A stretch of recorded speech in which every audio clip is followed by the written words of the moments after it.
Hello faithful viewers and welcome back to another Transformers review. This time we are taking a look at the Transformers Energon leader class Megatron, and this is his vehicle mode. I don't know what kind of jet it really is. It kind of speaks like a bomber to me of some sort, but it's a massive thing. His primary colour is classic white or a lightish grey if you will. His secondary colour is this nice royal blue which goes all throughout the top of the wing section here, and there's some accents of it around the engines and around the tip of the cockpit area and the nose cone. Here, the third colour that we've got going on here is this interesting green which adorns the cannons and the tips of what I can only assume to be missiles and some other guns here, and the edges of the wings here. It's probably some like Energon kind of aesthetic. After all, the line is called Transformers Energon. But yeah, he's a big, girthy jet. He's quite heavy as well, and it's very striking of a silhouette. I really do like what we've got going on here. Now, in terms of gimmicks, there are 4 Minicon ports up top, so you can attach any Minicons that you got left over from Armada. He has the cannons on the front here which are articulated. We'll show them off again in robot mode. Coming to the underside, what becomes what is fairly obvious. The head isn't very well hidden, it's just kind of poking out there, and then you can infer the arms and then the legs. So yeah, it's pretty obvious. He also does have a hyper mode, if you will. Basically, you come to the wings and you fold those flaps out there, and basically those bits extend, and then these bits come forward. So you've got a forward-facing gun there, and I suppose a rear-facing gun. Do the same on this side to bring that like that. And that's kind of the hyper mode, I suppose. You're probably also meant to attach the tank accessory, which I'll show off in a second, up top there to complete the look. But yeah, it's kind of a bit weird and a bit weak, I think also. It's basically like, oh, he's doing his best X-Wing impression, I suppose. Yeah, it doesn't quite work for me. Now, Megatron actually does have landing gear. I've not deployed it because my copy is second-hand, and I think he is missing a couple bits of it. But the primary piece of landing gear, if I just put my nail in there we go. So that's the front piece of landing gear that we got going on there, and I can only assume that the other bits were meant to be in these sections here, which end up on the legs. And I can tell that because there are little clip bits that I think a piece of wheel would have attached into, but they're obviously missing. So he's only got this, and I don't deploy it because he is kind of, well, there's no like counterbalance on the rear end, so it just kind of makes it redundant. So let's put that back in. And then let's show off the last little bit that he comes with, being the tank. And I realise the tank is missing its barrel. Again, second-hand copy, deal with it. But this is a nice little throwback to his Armada iteration. Doesn't share the Armada colours though. I suppose it being a completely green tank or a white tank, if it was Galvatron, would clash with the overall aesthetic of the main figure here. Instead, we've got a black H tank with green accents. This little bit folds up, so it's like a little targeting thing. Interesting, but kind of pointless. And then you would slap the sword blade into that, and that would attach onto his arm. Now, I do have the sword. It is currently stored within the vehicle itself. We'll show that off in a little while. But let's just attach the tank via the Minicon ports on top, like that. It would probably activate some lights and sounds, but once again, second-hand copy, don't expect them to be present in this review. But there you go. That's kind of what you're meant to do, attach the tank onto the top, and that looks absolutely ridiculous. So I do not display my figure with this tank in any way, shape or form. Okay, let's get on to the transformation. It's very simple, but bear with me with the camera angles, because again, leader class figure, I haven't done one of these since Nightwatch Prime, and that was a good few years ago at this point. So, fortunately, he's simple, so that's going to benefit me here. Let's begin by detaching the wings and just folding them up like that, and we'll come back to them in a second. Now, let's come to the engines, which will become the legs. And we're going to fold them out like that, and you can see that the kneecap auto bends itself like that, and bring that all the way down. Second thing there, very nice ratchet joints, and then you want to push down on the kneecaps, and they are going to activate the feet, which are going to spring out and open up just like that. And he's already supporting himself, so that's good. Now let's come to the back of the figure, back to the wings, and let's just rotate this bit 180 like that, and then we can bring these out and rest them at an angle just like that. And then with the nose cone, just hinge that down, just so it slaps onto the back like that. This then frees up the arms. They're on kind of springs, so they will just come down and naturally into place like that. And then finally, with the head plate, fold that back and readjust the crown accordingly.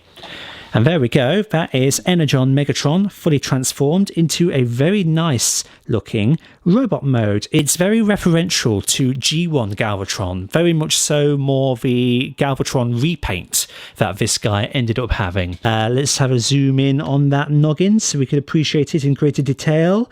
And he is rocking a light blue face, which is a little bit puzzling because I don't remember him really having a blue face in the Energon cartoon. It might have been blue, or it might have been like an off grey, whitish sort of thing.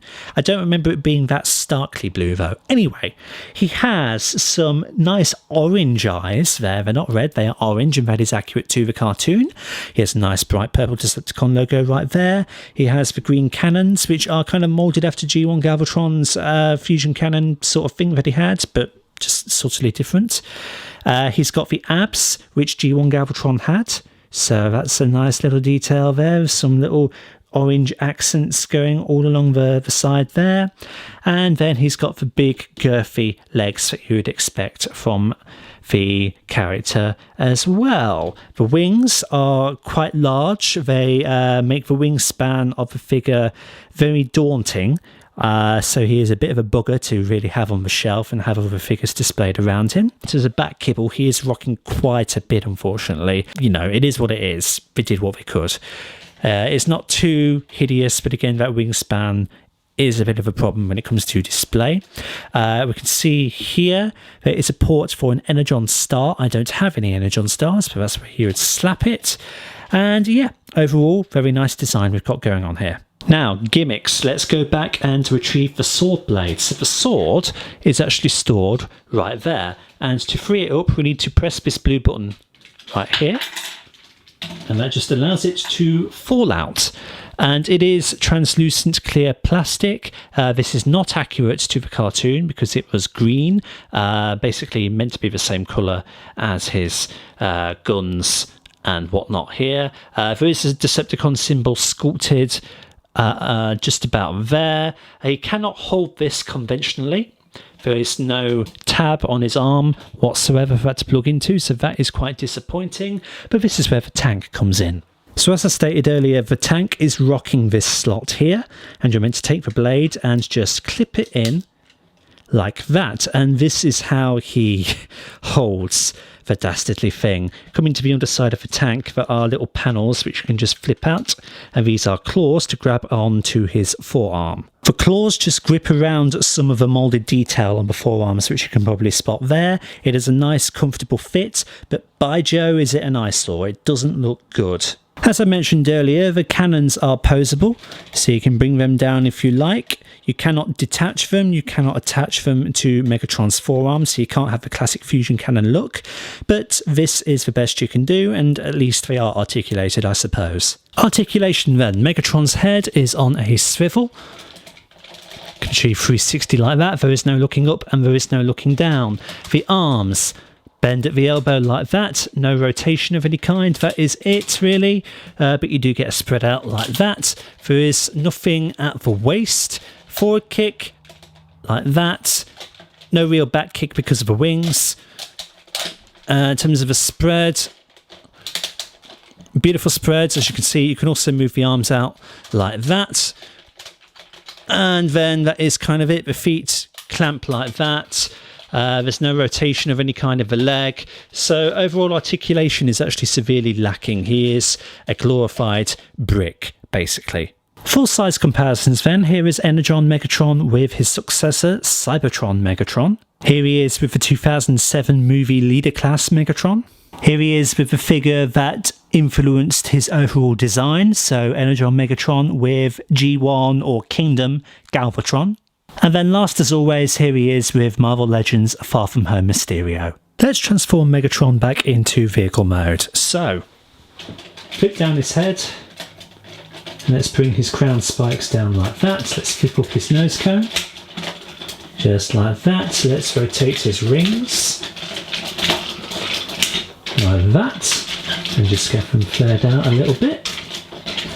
Let's push in his arms and then come to the legs. And we are going to keep those flat bits there like that. We're going to close his feet, push in from just there. Hook his feet, bend his legs, push. Get that all in, and then just tap these in to the other side of the wings. 1 and 2. And there you go. Done. Okay, so that's been our look at the Transformers Energon Leader Class Megatron. What can I say about this guy? He is more of a display item rather than a proper intricate transformer that you can have a swell time flipping back and forth.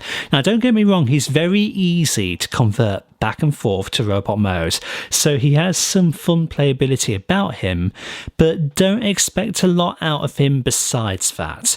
In terms of articulation, as you've probably seen, he doesn't bear a lot. He is very, very, very basic. He has a very beautiful design about him, but in terms of engineering, he leaves quite a lot to be desired, actually.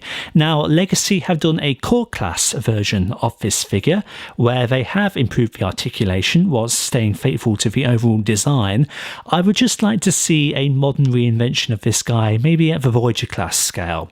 I think Leader, given what we are looking at right here, right now, is too much, considering his bulk and just the general lack of posability. He is kind of a pain in the arse, really, and more trouble than he's worth. So do I recommend him?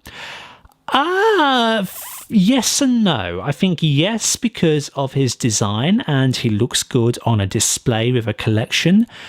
And yes, in terms of the fun factor. No, in terms of if you are a modern day collector and you value things like articulation and complexity and impressive engineering, because he doesn't have any of that. Now, there was a Voyager class version of this guy released during Energon. I have no experience with that version of him. He probably still has a lot of the same issues in terms of posability and whatnot. So if you are not bothered about having a leader class Megatron but like the overall design of this guy, then maybe seek that version out instead. But overall, that's been our look at Energon Megatron. Thank you everybody so much for stopping by and checking out this review. Like and subscribe if you haven't already, and share it around to help out the channel. And until the next time, see you all later.